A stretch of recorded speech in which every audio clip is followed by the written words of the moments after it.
ጸጋን ሰላምን ጎይታ ኢየሱስ ክርስቶስ ምስኩላትኩም ይሁን ቅዱሳን አንቲ ወትሩን ገብሮ ቀጽልና ነምብቦ ክፍሊ መጽሐፍ ቅዱስና ትንቢተ ሚክያስ ሐጺር ምእተው ግሪት ነቢ ሚክያስ በዘመን ኢሳያስ ዝነበረ በሐንተን ኢሽታይ ዓድና ይሁዳ ዝተወልደ ዝነበረ ከምታ ሞጽነታ ሰሜናዊት መንግስት እስራኤል ጥፋት ከም ዝወርዳ ዝተነበየላ ከምውን ሚክያስ ንመንግስቲ ይሁዳ ኣብ ጥፋት ከም ትወድቕ ነቶም ህዝብ ድማ በትዝሪእዎ ሕማቕ ኣመልም ምጉዳል ፍትሕን እግዚአብሔር ከም ዝቐጽዖም ኣጠንቀቖ ዝኾነ ኮይኑ ኣብ ትንቢተ ሚክያስ ንዝመጽእ ግዜ ዝኸውን ምልክታት ተስፋ ንረክብ ኣብዚ መጽሓፍ እዚ ከነስተብህለሉ ዝግባእ ክፍልታት ኣብ ትሕቲ ስልጣን እግዚአብሔር ምልእቲ ዓለም ሰላም ከም ትረክብ ሚክያስ ምዕራፍ 4 ካብ ፍቕዲ 1 ስጋብ ፍቕዲ 4 ካብ ዘርኢ ዳዊት ሓደ ዓብዪ ንጉስ ከም ዝትንስእ ንህዝቡ ኸኣ ሰላም ከም ዘምጽእ ትንቢተ ሚክያስ ምዕራፍ 5 ካብ ፍቕዲ 2 ስጋብ ፍቕዲ 5 ከምኡውን ኩሉ እቲ ነቢያት እስራኤል ዝበልዎ ኣብ ሓንቲ ጥቕሲ ተጠርኒፉ ይርከብ ንሳ ኸኣ ኣይፋልን እግዚአብሔር ሰናይ ዘበለ ፍሊጡና ኣሎ እወ ቕንዕና ክንገብር ምሕረትካ ክንፈቱ ኣብ ቅድሚኡ ኣብ ቅድሚ ኣምላኹን ብታሕትና ክንነብር እንተዘይኮይኑስ ካባና ዝደልዮ ሓንቲ እኳ የልቦን እትብል ትንቢተ ሚክያስ ምዕራፍ 6 ፍቕዲ 8 ትሕዝቶ ናይ ትንቢተ ሚክያስ ፍርዲ ኣብ ልዕሊ እስራኤልን ይሁዳን ካብ ምዕራፍ 1 ፍቕዲ 1 ስጋብ ምዕራፍ 3 ፍቕዲ 12 ምምላስ ህዝቢ እስራኤልን ሰላምን ካብ ምዕራፍ 4 ፍቕዲ 1 ክሳብ ምዕራፍ 5 ፍቕዲ 15 መጠንቀቕታን ተስፋን ካብ ምዕራፍ 6 ፍቕዲ 1 ክሳብ ምዕራፍ 7 ፍቕዲ 10 ትንቢት ሚክያስ ምዕራፍ 1 እቲ ብዘመን ዮታምን ኣሃዝን ሕዝቅያስን ነገሥታት ይሁዳን ብዛዕባ ሰማርያን ኢየሩሳሌምን ሚክያስ ሞሮሽታይ ዝረአዮ ናቡኸ ዝመጽኦ ቃል እግዚአብሔር እዚ ኣቱም ህዝብታት ኩላትኩም ስምዑ ኣቲ ምድሪ ምስ ምልኣት ክጽንበል እግዚአብሔር ኣምላኽሲ አንጻርኩም ይምስክር ወእግዚአብሔር ካብ ቅዱስ መቅደሱ ነው እግዚአብሔር ካብ ስፍሩ ይወጽእ ይወርድ ኣብ በረኽቲ ምድሪ ድማ ይረግጽ እሞ ከም ስምዒ ኣብ ቅድሚ ሓዊ ከምታ ኣብ ጎቦ ዝውሕዝ ማያት ኣኽራን ብትሕቲ ይመኩ ሽንጭሮታት ካይጭደዱ እዚ ኩሉ ብሰሪ በደል ያዕቆብን ብሰሪ ኃጢአት ቤት እስራኤልን በደል ያዕቆብ እንታይ ሰማርያ ዶ ይኮነትን በረኽቲ ቦታ ይሁዳ እንታይ ኢየሩሳሌም ዶ ይኮነትን ስለዚ ሰማርያ ከምኩም ረአምኒ መሩር ከምታ ቦታ ተኽልት ወይንን ክገብራይ ነእማና ናብ ሽንጭሮ ኸንከራርዎ ንመሰረታ ኸ ቐልዖ እቲ ቁሩጽ ምስልታታ ኩሉ ክሰባበር እቲ ዋጋ መንዝርና ኩሉ በሓዊ ክሓረር ዋጋ መንዝርና ኣኪባቶም መሊሶም ድማ ዋጋ መንዝርና ክኾኖም እሞ ኣነ ንኹላቶም ጣዖታት ከባድሞም ቁስላ ዘይሓዊ እሞ ክሳዕ ይሁዳ መጺኡ ክሳዕ ደገ ህዝበይ ክሳዕ ኢየሩሳሌም በጽሒ እሞ ስለዚ እበክን ዋይ እብልን ተቐንጢጠን ጥራይ ኮይነን እኸይድን ከም ኻርያ በኪ ከም ሰገን ከኣ ድሃይ ሓዘን የድህሎ ኣብ ጋታይ ተውሪእዎ ብኽያታይ ትብከዩ ኣብ ቤት ኣፍራ ኣብ ሓመድ ጠንቀላዕላ ዓበልኩ ኣቲ ብነውራም ዕርቃን ኣብ ሳፊር እትነብሪ ሕለፊ ኣታ ኣብ ጾኣናን እትነብር ኣይትወፅን بخيات بيت إتسئل سفرا سفرو أحدكم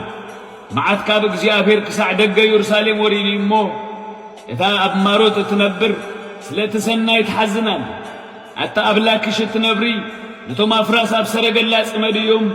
بدل إسرائيل أباخ ترخي مو نسا نقال تسيون مجمر تحتيات كونت سلزي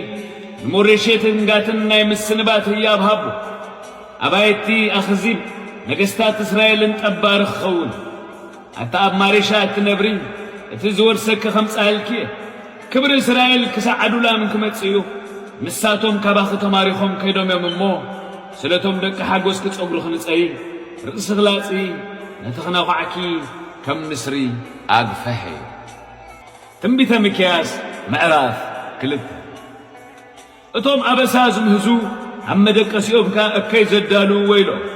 ኣብ ስልጣን ኢዶም ስለ ዝኾነ ብብርሃን ወጋሕታ ይገብርዎ ግራሁ ይደልዩ ይዘርፍዎ ድሙ ኣባይቲ ይደልዩ ይወስድዎ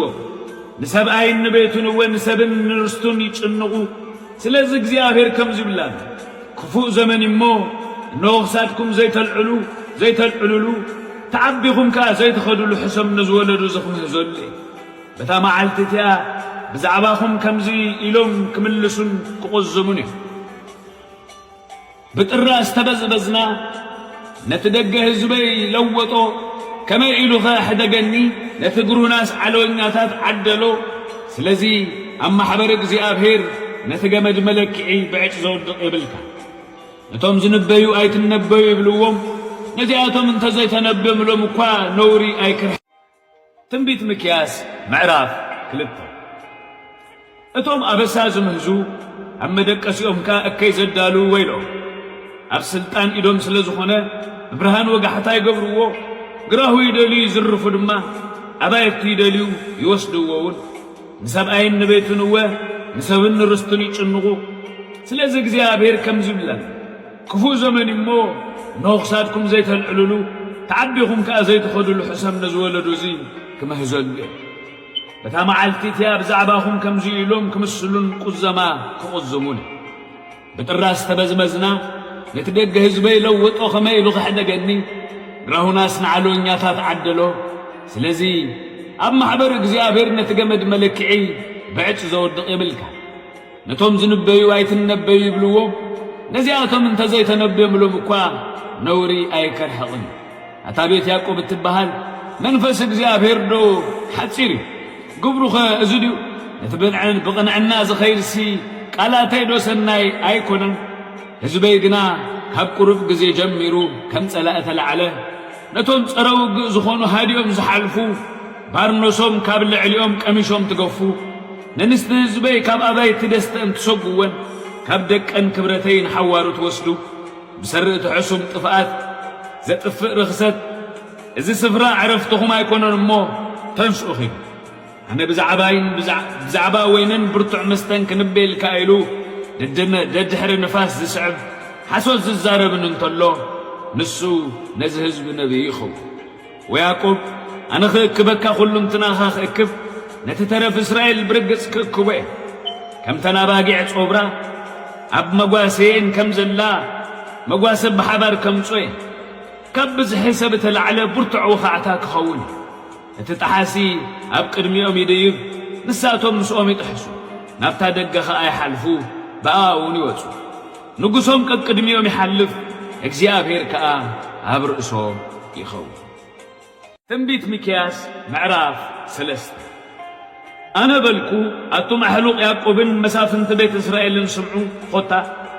ፍርዲ ምፍላጥሲ ኣባኹም ዶ ኣይኮነን ሰናይ እትጸልኡ እከይ ከኣ እትፈትዉ ቁርበቶም እትቐልጥዎም ስግኦም ኣብ ኣዕጽምቶም እተዋርዱ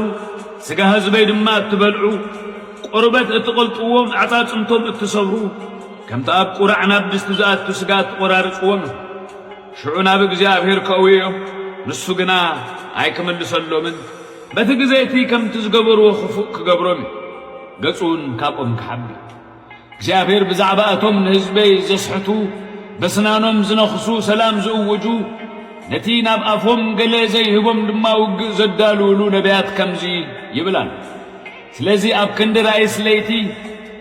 ኣብ ክንዲ ጥንቆላ ኸኣ ጸልማት ክኾነኩም እዩ ፀሓይ ኣብ ልዕሊ ነቢያት ተዓርብ መዓልቲ ድማ ትጸልምቶም እቶም ራእይ ዝርእዩ ክነውሩ እቶም ጠንቆልቲ ኸኣ ክሓንኩ ካብ ኣምላኽ መላሽ የልቦን እሞ ኩላቶም ጭሕሞም ክኸድኑ እዮም ኣነ ግና ንያዕቆብ በደሉ ንእስራኤል ከዓ ኃጢአቱ ክነግሮስ ብመንፈስ እግዚአብሔርን ኃይልን ፍርድን ትብዓትን መሊእ ኣለኹ ኣቶም ፍርዲ ትፍንፍኑ ቁኑዕ ዘበለ ትጠውዩ ንጽዮን ብደም ኢየሩሳሌም ከዓ በኣበሳት ተህንጹ ኣሕልቕ ቤት ያዕቆብን መሳፍንቲ ቤት እስራኤልን እዚ ኾታ ስምዑ ሓላቑ በመማለጃ ይፈርዱ ካህናታ ብዋጋ ይምህሩ ነቢያታ ብገንዘብ ይንበዩ ምስናይ እዚ ኸኣ እግዚአብሔር ዶ ኣብ ማእከልና ይኮነን መዓት ኣይወርድናኒ ኢሎም ኣብ እግዚአብሔር ይጽውዕ ስለዚ ብሰርኹም ጽዮን ከም ግራት ክትሕረስ ኢየሩሳሌም ከዓ ኩምራ ኣማንን ክትከውን ደብሪ እታ ቤቱን ኩርባ ዱር ክኸውን